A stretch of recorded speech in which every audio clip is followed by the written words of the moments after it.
Ça veut dire quoi le tourisme positif? Ce terme tourisme positif pour éviter justement de s'enfermer dans un tourisme de niche et pour toucher de manière plus large tous les produits et services touristiques. Bonjour et bienvenue sur Expérientiel, le podcast du tourisme positif. Éveiller les consciences, stimuler l'envie d'agir pour un tourisme positif.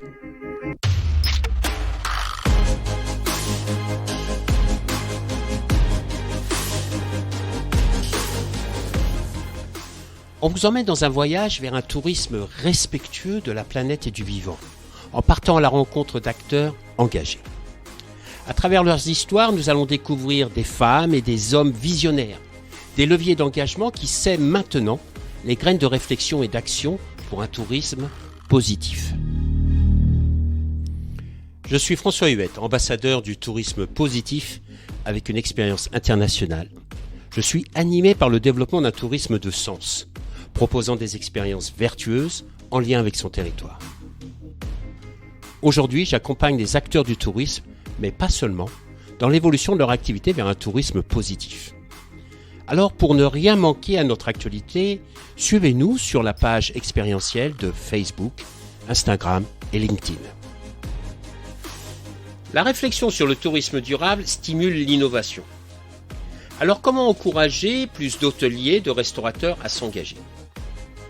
Bien, pour cela, il faut essayer de répondre à la question « Pourquoi ne passe-t-il pas à l'acte aujourd'hui ?» Voilà le défi que relève Hubert Vandeville avec Betterfly Tourisme. Il accompagne justement les professionnels du tourisme dans la prise de décision en prenant compte les coûts, les retours sur l'investissement et les impacts environnementaux. Sans attendre, je vous invite à vous installer dans un endroit confortable, au calme, proche de la nature, et je vous souhaite une bonne écoute. Bonjour Hubert, merci d'avoir accepté l'invitation au podcast expérientiel. Comment vas-tu ? Bonjour François, je vais très bien. On sort un petit peu la tête de l'eau à cette période-là, après toutes les formations qu'on vient de donner, et très heureux d'être avec toi en visio. Est-ce que tu peux nous dire qui est Hubert, quelle est sa formation et surtout quelle est son activité ? Donc je m'appelle Hubert Vandeville, je suis dirigeant d'une société qui s'appelle Betterfly Tourisme depuis 10 ans. C'est une société que j'ai créée avec l'envie de faire passer à l'acte les acteurs du tourisme. Et en fait, je suis arrivé à créer cette société après un parcours peut-être un peu étrange pour les acteurs du tourisme. En fait, je suis ingénieur de formation. J'ai un diplôme d'ingénieur en matériaux, donc vraiment rien à voir. J'ai même travaillé en tant que commercial dans le biomédical pour des prothèses de hanches et de genoux dans ma première vie. Et puis au bout d'un moment, j'en ai eu un petit peu marre. J'ai souhaité donner plus de sens et j'ai refait un master en management du développement durable, ce qui m'a conduit, on va sûrement en reparler, à travailler sur des auberges de jeunesse et puis à prendre un premier travail dans le secteur du développement durable qui était un consultant en éco-conception, analyse de cycle de vie. Donc mon métier, c'était de mesurer les impacts d'un produit en cycle de vie. Et j'avais commencé à travailler pour des hôtels à ce moment-là, mesurer les impacts des hôtels. Alors c'était en 2007, ce qui m'a amené en fait à développer des méthodologies, des outils pour travailler dans le secteur de l'hôtellerie sur la mesure des impacts. Et ce qui m'a amené en 2011 à créer Betterfly Tourisme. Alors, les hôteliers en général ont quand même une façon de travailler qui est très axée sur une logique financière. Et quand on voit par rapport aux enjeux actuels, comment justement on peut les aider à passer à l'acte ? Alors oui, c'est une question un peu importante parce que quand on voit le nombre d'hôtels qui sont en France et le nombre visible de ceux qui sont passés à l'acte, on se dit qu'il doit y avoir des freins. Et en fait, je me suis rendu compte tout au long de mon parcours qu'il y avait 3 freins principaux qu'on essaye de lever chez Betterfly. Le premier, c'est que déjà les professionnels pensent que ça coûte plus cher de faire du développement durable. Or, en fait, je m'étais rendu compte, notamment dans mon parcours et juste avant de reprendre mon master en management du développement durable, je lisais énormément d'ouvrages sur le fait que mettre en place des innovations avec le développement durable, c'était rentable. on faisait beaucoup d'économies, mais en plus, ça permettait de se positionner autrement, de créer et d'innover. Donc en fait, je comprenais pas pourquoi les chefs d'entreprise ne s'engageaient pas. Et du coup, la réponse, c'est qu'ils ont l'image que ça coûte plus cher. Et du coup, tout au long de mon parcours, j'ai toujours pris cette casquette un peu de calcul de coût global pour chiffrer les économies. Et en fait, ça a commencé même juste avant de faire mon master en management du développement durable, où j'ai calculé, quand j'étais bénévole dans une association, je calculais des éco-gestes pour une auberge de jeunesse. Et à travers ces éco-gestes, je calculais automatiquement combien on économisait en passant des chasses d'eau simple flux au double flux, combien on pouvait économiser en changeant d'ampoule, en mettant des horloges, ce qui m'a amené en fait à chiffrer à chaque fois les idées de bonnes pratiques. Et du coup, ça permet de lever les freins de cette perception que ça coûte plus cher. Eh bien, c'est d'expliquer à l'hôtelier justement que ça permet de rentabiliser, de coûter moins cher. Donc ça, c'est le premier frein qu'on a identifié, démontrer que ça coûte moins cher de s'engager plutôt que de ne rien faire. Le deuxième frein qu'on avait identifié, c'était un hôtelier, un restaurateur ou un site de visite. Leur métier, c'est d'accueillir les clients. C'est parfois du H24. Ils n'ont pas forcément le recul nécessaire pour tout faire, pour prioriser. Et du coup, ce qu'on essaye de faire aussi, c'est de les aider à choisir les 3 ou 4 actions qui sont prioritaires à mettre en œuvre chaque année, de ne pas s'éparpiller. Et du coup, notre métier, c'est aussi de prioriser, de chiffrer les gains que l'on peut faire. Si on a plusieurs choix d'actions, on va choisir celles qui sont les plus faciles à mettre en œuvre, les plus rentables, on l'a déjà vu, mais aussi les plus intéressantes sur le plan environnemental. Et donc, le deuxième frein, voilà, c'était ce professionnel qui est démuni devant tout ce qu'il a à faire, de l'aider à choisir les actions principales. Et puis le troisième frein qu'on avait identifié, c'était cette prudence sur le thème environnemental. C'est-à-dire que si je me lance dans une démarche en tant que professionnel, si je suis pas parfait, de toute façon on va m'allumer, je vais avoir des clients qui vont voir le petit détail qui va pas, et du coup j'ose pas trop me lancer, en tout cas j'ose pas trop le faire savoir. Donc le troisième frein, c'était de les aider et d'accompagner nos clients en fait, ou nos socioprofessionnels avec qui on travaille, à mieux communiquer, valoriser leur engagement en suivant des principes, les principes de communication responsable, ce qui permet d'éviter ces risques, alors je veux dire de greenwashing, ces risques de mauvaise compréhension avec les clients, mais aussi pour les aider à trouver une manière de communiquer qui soit efficace et qui permette même, dans certains cas, de gagner une certaine clientèle.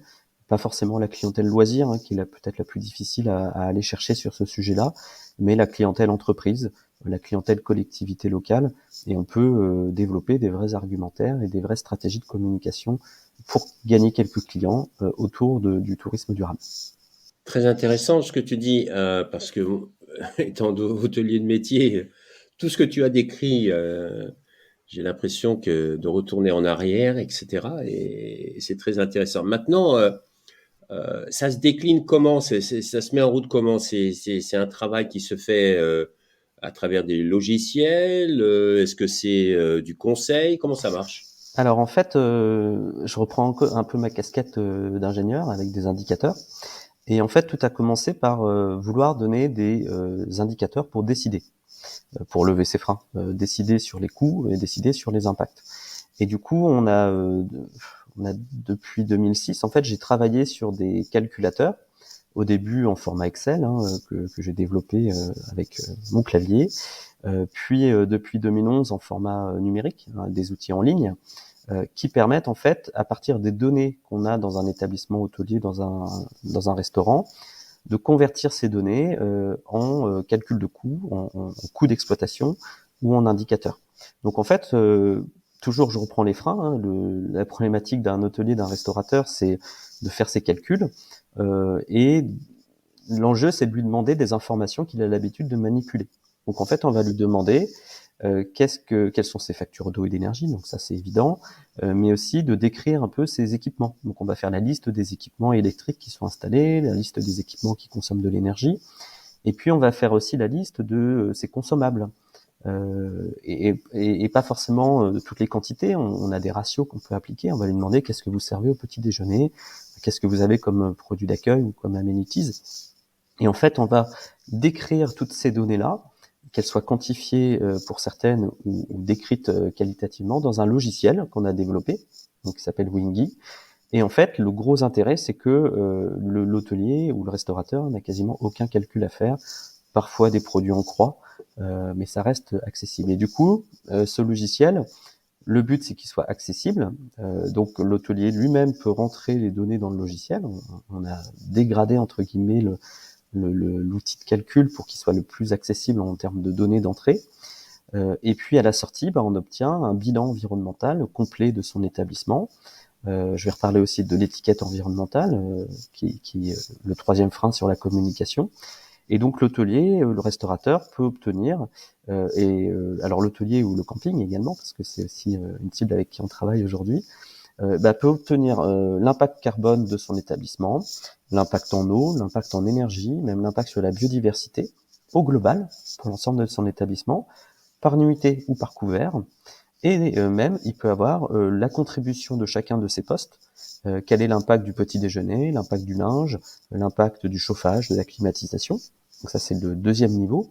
Et le troisième niveau, il peut même savoir, dans mon petit déjeuner, quel est l'impact de mes bananes, l'impact de mes compotes, la quantité aussi de déchets générés par typologie de produits. Et du coup, c'est comme si on avait un bilan comptable très détaillé sur tous mes achats et quels sont mes coûts d'exploitation et mes impacts derrière chaque ligne. Alors pourquoi est-ce qu'on fait ce niveau de détail? C'est que j'arrive au deuxième frein, je ne sais pas par où commencer. Donc en fait, on va pouvoir cibler les produits ou les équipements qui ont le plus d'impact. On va pouvoir faire des simulations. On va dire voilà, je remplace, c'est très trivial, je remplace les bananes par des pommes. Eh bien, le logiciel va recalculer la différence d'impact et l'hôtelier ou le restaurateur va pouvoir choisir les actions qu'il va mettre en place. Et on a une interface dans l'outil qui s'appelle un business plan qui permet de valider les actions et qui va calculer en temps réel les économies réalisées chaque année et les économies réalisées au global. Alors quand je parle d'économie, c'est en euros, mais aussi en CO2, en énergie, en eau, etc. Donc notre objectif, c'est de proposer un business plan environnemental à chacun de nos clients pour qu'ils soient capables de choisir les pratiques, les 3-4 actions prioritaires chaque année. Ouais, c'est très important de mentionner que les chiffres ou les indicateurs de mesure ne sont pas seulement financiers, mais sont aussi très axés sur l'environnement, sur l'impact sur l'environnement. Donc évidemment l'empreinte carbone, je pense. Tout à fait. L'empreinte carbone, la consommation d'énergie et la consommation d'énergie en cycle de vie. On pourra reparler aussi, mais l'idée c'est d'avoir pas forcément les impacts dans son hôtel, mais aussi avec une logique en cycle de vie.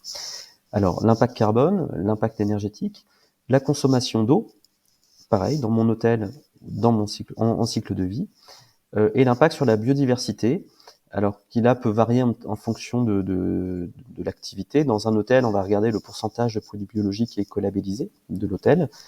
Pour un hébergement de plein air, un camping, on va aussi avoir toute une liste de questions sur l'entretien des espaces verts qui vont pouvoir aussi chiffrer l'impact sur la biodiversité du camping pour l'accompagner dans cette bonne gestion. C'est vrai qu'un hôtel a souvent moins d'espace vert qu'un camping, et du coup, la méthodologie de calcul n'est pas tout à fait la même.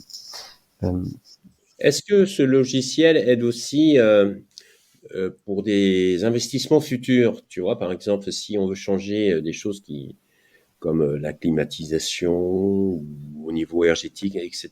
Est-ce qu'il y a dans ces calculs une prise en compte de l'efficience d'usage, du retour d'investissement et ce retour d'investissement n'est pas que financier, il est aussi bien énergétique, etc. Alors tout à fait, on peut faire les simulations à partir des résultats d'un bureau d'études. Nous, on n'est pas bureau d'études énergétiques, mais si un hôtelier se dit de manière assez simple, je veux changer mon eau chaude au gaz par une eau chaude solaire électrique, on peut faire des premières simulations, vraiment en 2 minutes, c'est très rapide, ce qui va donner un ordre de grandeur en termes de résultats. Et après, ça va encourager l'hôtelier à faire son devis ou son diagnostic avec un bureau d'études spécialisé. Ce qui est intéressant aussi, c'est qu'on en connaît beaucoup les financements autour de ces sujets-là, parce qu'on travaille assez étroitement avec l'ADEME sur de nombreux dossiers, et notamment l'affichage environnemental, on pourra en reparler. On est aussi capable d'expliquer aux hôteliers, aux restaurateurs, aux campings, les subventions qu'ils peuvent toucher sur certaines actions, et notamment sur l'eau chaude solaire, dans certaines régions, on peut obtenir des subventions très significatives, mais de l'ordre de 60% de l'investissement. Donc c'est vraiment à prendre en compte aussi lorsqu'on va faire les calculs. Et donc on peut faire des simulations. D'ailleurs, un certain nombre de nos clients sont dans des phases, viennent de racheter un hôtel, souhaitent lancer un plan de rénovation, et ils nous demandent de faire l'état des lieux initial, puis des recommandations en fonction des idées de rénovation qu'ils ont en tête, et ils nous demandent de pousser un peu le curseur au niveau environnemental, avec la connaissance des subventions qu'on a, pour essayer de développer les produits les plus écologiques possibles.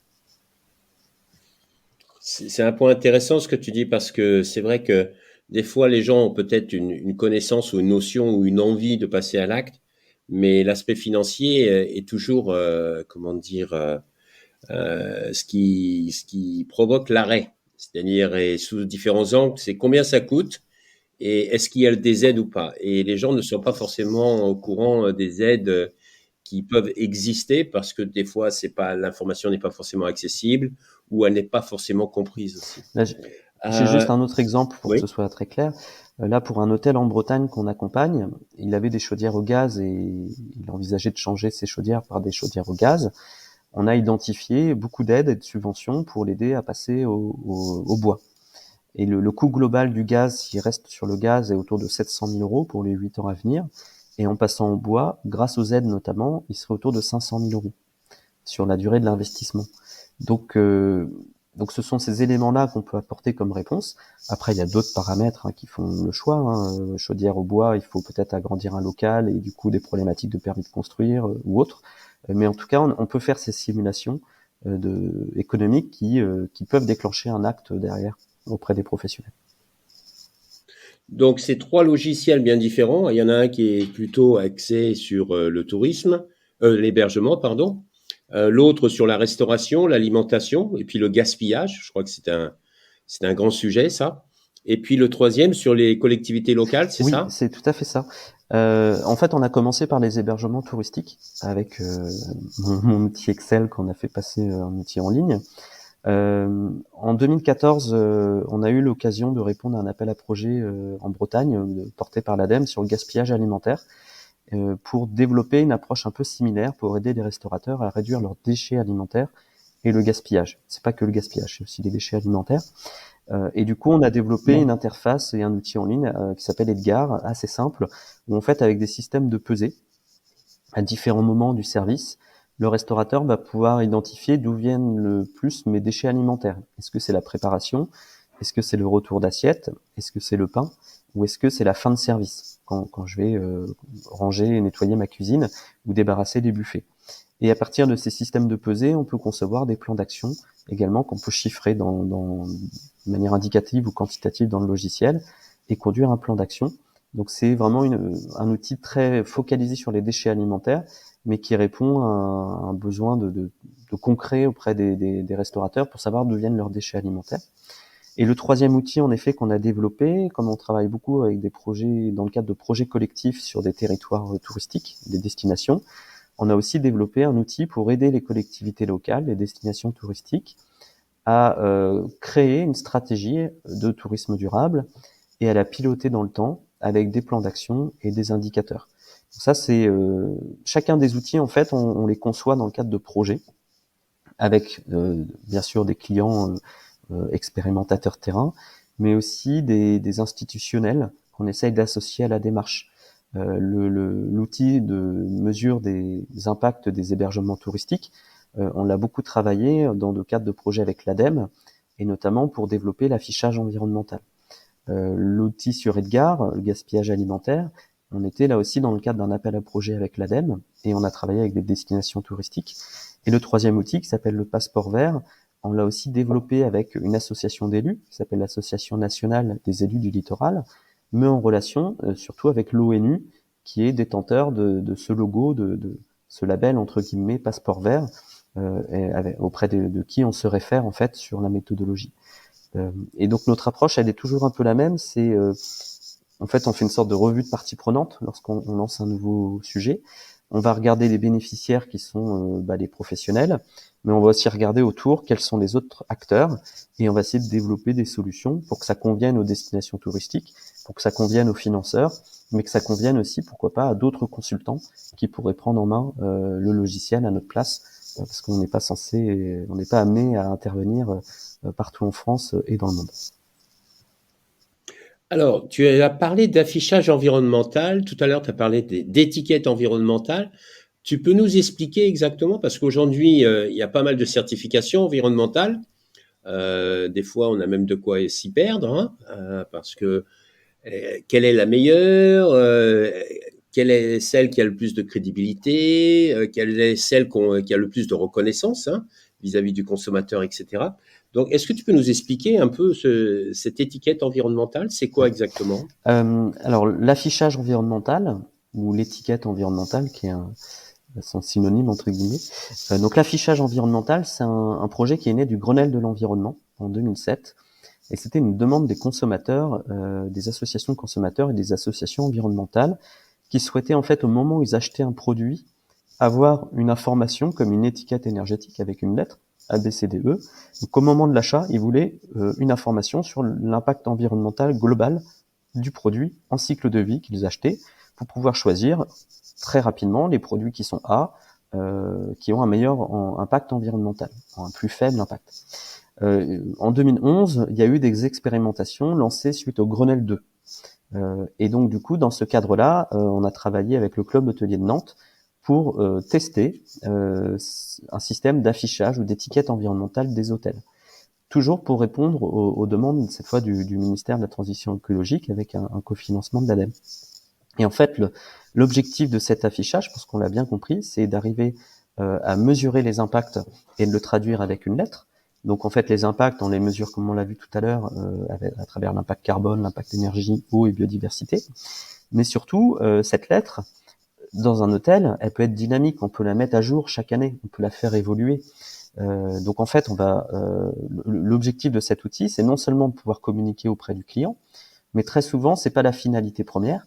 D'abord, pour un hôtelier, c'est de savoir où il en est, de faire cette photographie de ses impacts environnementaux, de pouvoir se comparer par rapport à un hôtel moyen français, parce que dans le système d'étiquette environnementale, on peut comparer chacun des indicateurs carbone, énergie, eau, à la moyenne d'un hôtel en France.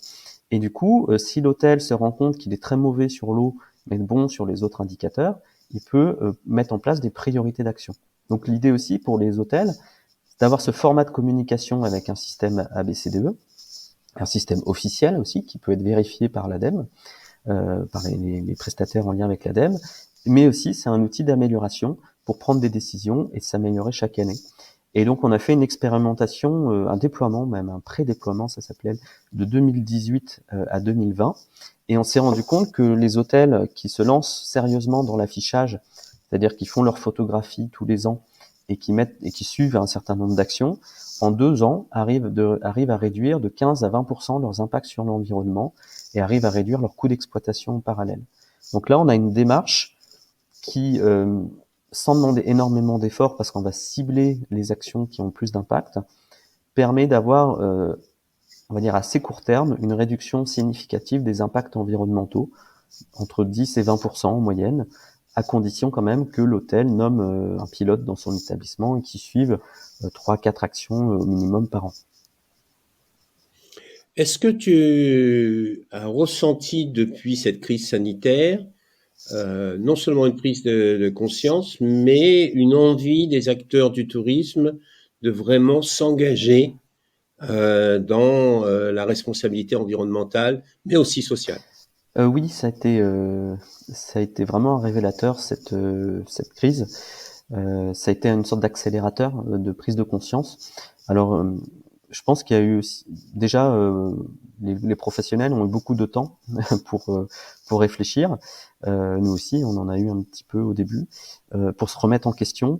Et on s'est rendu compte qu'on était très dépendant de 2 choses dans le secteur du tourisme. La première chose, on s'en est rendu compte tout de suite du tourisme international. Il faut réfléchir autrement pour survivre entre guillemets. Et puis la deuxième chose, c'est qu'on s'est rendu compte qu'il y avait des risques sur des matières premières. Souvenez-vous, il y a eu des appels à volontaires pour aller travailler dans les champs, pour aller récolter.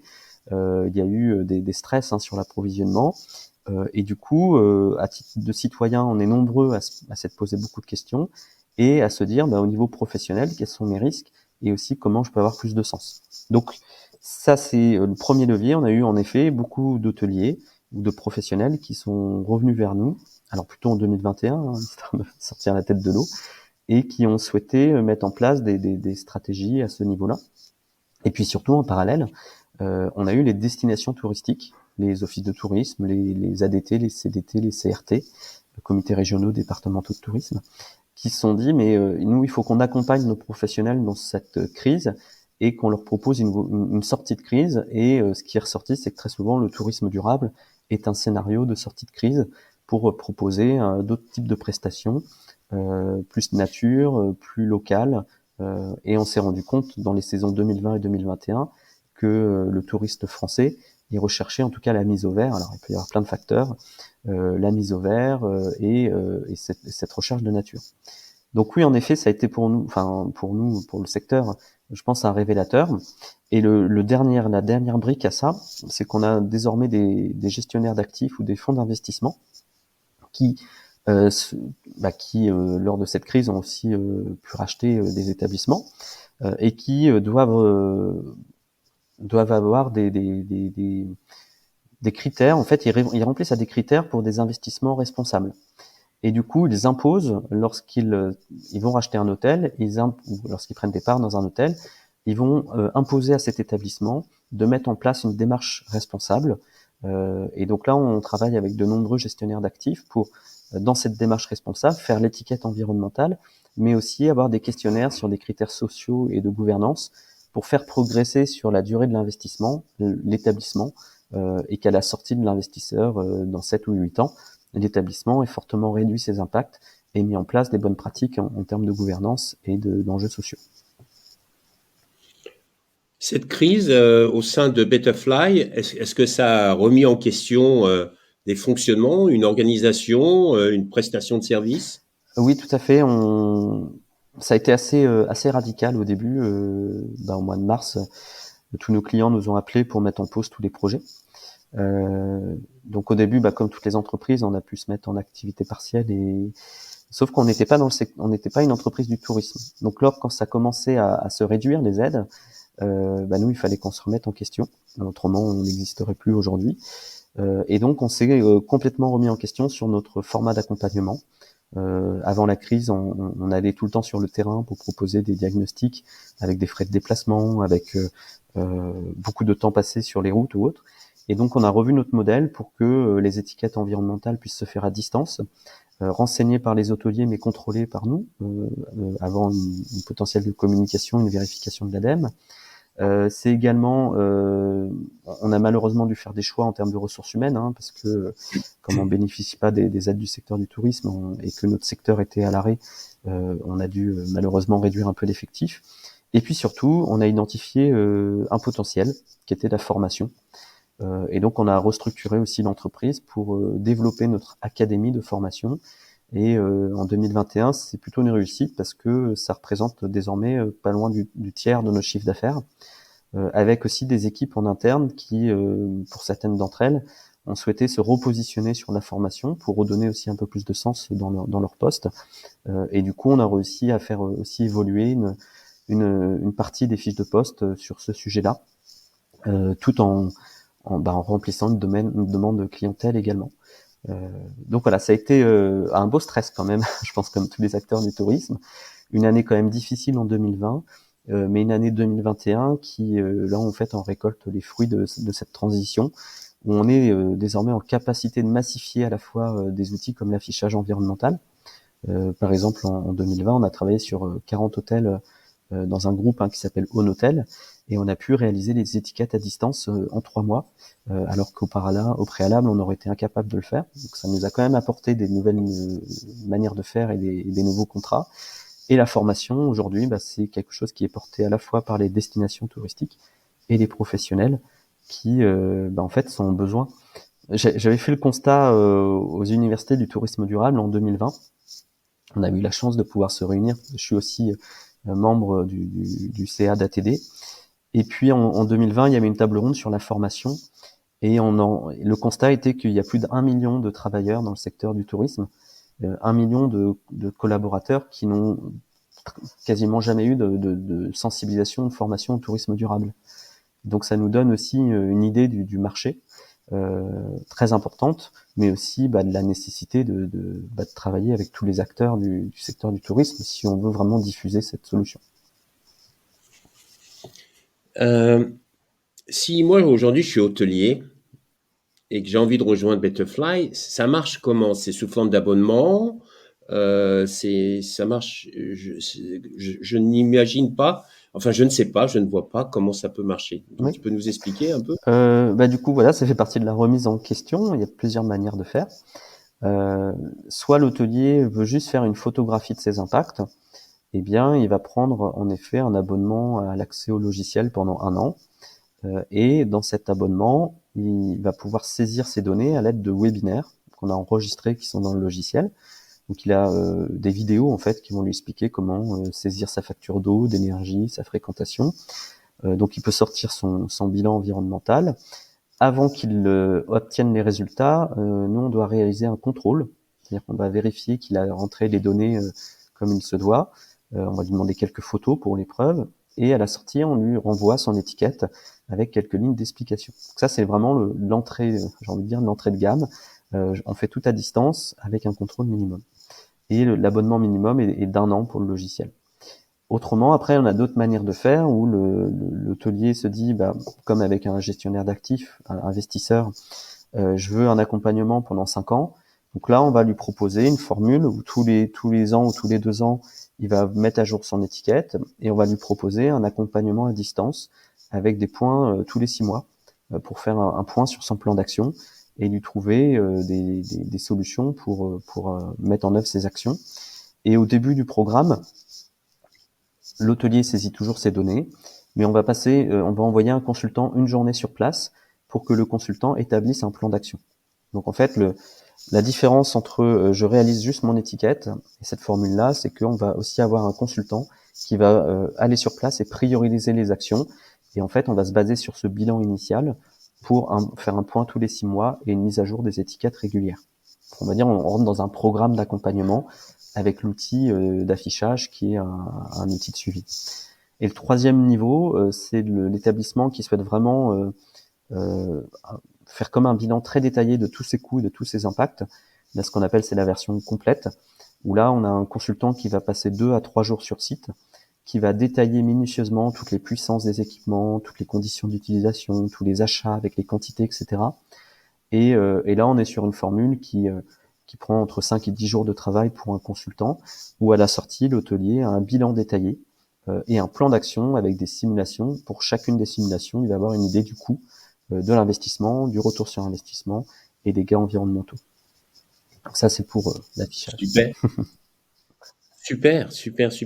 Donc si je veux avoir plus d'infos, je fais quoi?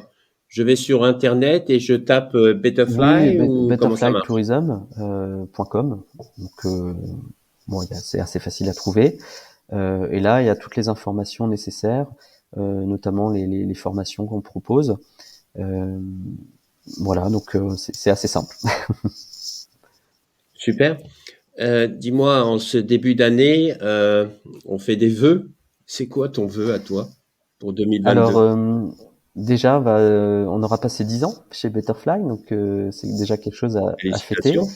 On aurait aimé faire un événement en fin d'année, mais le contexte fait que ça n'a pas été possible. Donc mon souhait pour 2022, c'est d'arriver à fêter un peu tout ça, parce que 10 ans d'entreprise sur le secteur du tourisme durable avec une équipe de 7 personnes en début d'année, c'est quand même un beau succès, malgré le fait qu'il y ait eu des difficultés en 2020 notamment.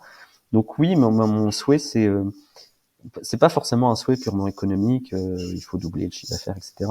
C'est vraiment un souhait d'épanouissement, que chacun arrive à vraiment à travailler dans notre entreprise de manière épanouie, parce que la charge de travail est parfois lourde, il y a toujours des contraintes, donc c'est important pour moi qu'on soit épanoui, et moi aussi. Et puis aussi que nos clients, on arrive toujours à leur apporter ce qu'ils souhaitent, et peut-être qu'on doit faire encore évoluer certaines choses. Donc voilà, mes vœux, c'est l'épanouissement, à la fois pour mes équipes, pour les clients, et qu'on arrive à massifier le secteur du tourisme en termes de tourisme durable. Bravo, merci beaucoup. Et puis je suis obligé aussi, enfin je suis pas obligé, je le fais avec grand cœur d'ailleurs, avec grand plaisir, de remercier Marion qui est à l'initiative de ce podcast, de cette rencontre entre nous deux. Elle travaille pour toi et elle m'a envoyé un email en me disant écoute, là il y a vraiment Betterfly, je veux dire Hubert, il faut vraiment que vous l'interviewez parce que vraiment vous allez tous les deux très bien avec ce podcast. Donc merci Marion. Et puis merci à toi Hubert, bonne continuation, très belle année 2022 et à bientôt j'espère. Merci, à bientôt François.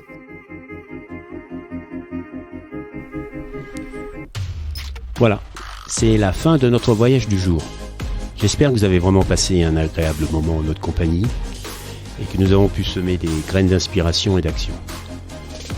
Surtout n'oubliez pas, le tourisme de demain, c'est maintenant qu'on le construit et ensemble. C'est un tourisme qui est guidé par le sens, l'expérience et en lien avec nos territoires pour assurer la pérennité de nos métiers et de nos activités. C'est essentiel. Si vous avez vraiment aimé ce podcast, favorisez sa diffusion en lui donnant 5 belles étoiles sur Apple ou la plateforme podcast préférée que vous utilisez.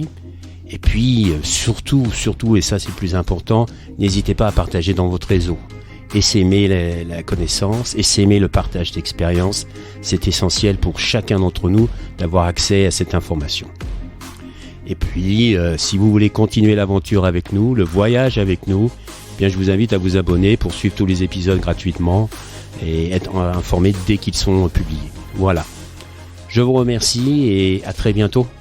Au revoir.